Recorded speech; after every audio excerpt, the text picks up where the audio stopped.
Hey guys, this is Ludwig. Hey, so we finally got our guild background, and then this is what it looks like. So it's pretty neat, and then it's very nice to have a change of view. One thing I don't really like about it is, well, the black part. It's just literally just a picture over there, and they should at least put a little effort in making the background better. Okay, great. And then this holy Hina banner, as you see, my first pull already got like 5 RC. So it's a great banner, and then super attack buff, so I was definitely not expecting that, but it seems like they want to like bounce things off a little, so let's have, if everyone had super attack buffer, suddenly like TFEGO will be balanced. I think that's the way of balancing. Yeah, so super attack buff, it's 27% more attack at level 80, 33% at level 90. So as you may have seen already, I use TFEGO a lot off element. And then these characters have the potential to replace TFEGO, that's how OP they are. So to start things off, the best character for ranking is always going to be, well, Suguha, because she's a lance, and then lance parry cancel is something that will always end up saving you time. Although statistically their attack, their DPS, it's really much about the same. And their base attack is actually pretty low, to be honest. But that makes them sort of balanced because they give other characters like a lot of attack. So 33% attack is somewhere around like 25% more damage. So like a fourth more damage, that's a lot. And also one thing to mention, Suguha, she can become the combo ender of the first combination just for this ranking boss. So it's basically just for this ranking boss. Suguha is pretty nice to have. Other characters also pretty good as well. Anyone can get is really OP here. So Alice, she has a very short combination time, so she's pretty good as a combo starter.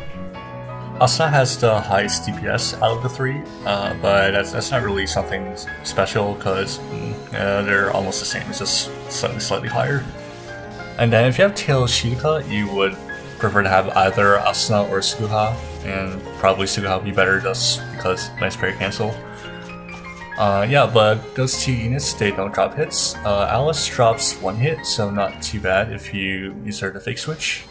And finally, all their animations are ranged, so Suguha goes into melee range, but they're pretty much the same in terms of animations as well, so anyone you can get is pretty good.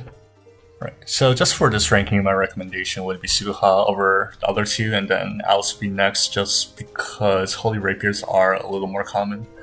Skybow Shino's bow can replace this bow, and Circus Shino's lance can, I think she's a lance, so anyway, somebody's lance can replace that Holy Lance. So these are not entirely new weapons, thankfully, so old weapons could replace them. Alright, and I probably forgot, but a few more things to explain what super attack buff does. So it gives your combination partner a attack buff.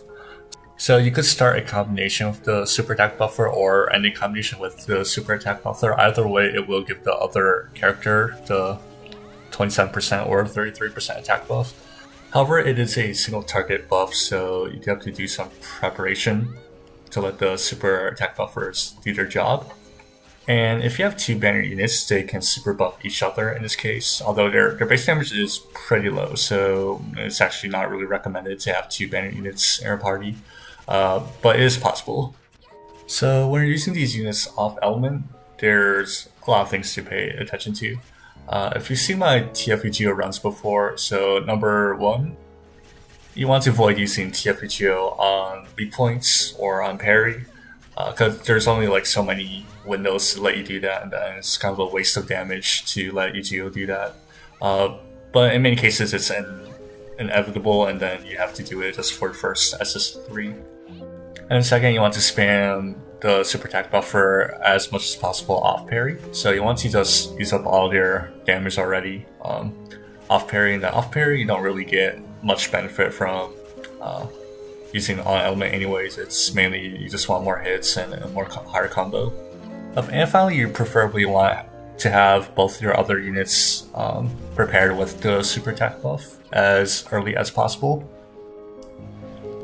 So if you have all the criteria above satisfied, you can still get a very good run even with off element attack buffers. Alright, and that's it for today. Hope you guys enjoyed this 5-star only run. So it was that kind of a challenge for me, but eventually I figured it out. And see you next time.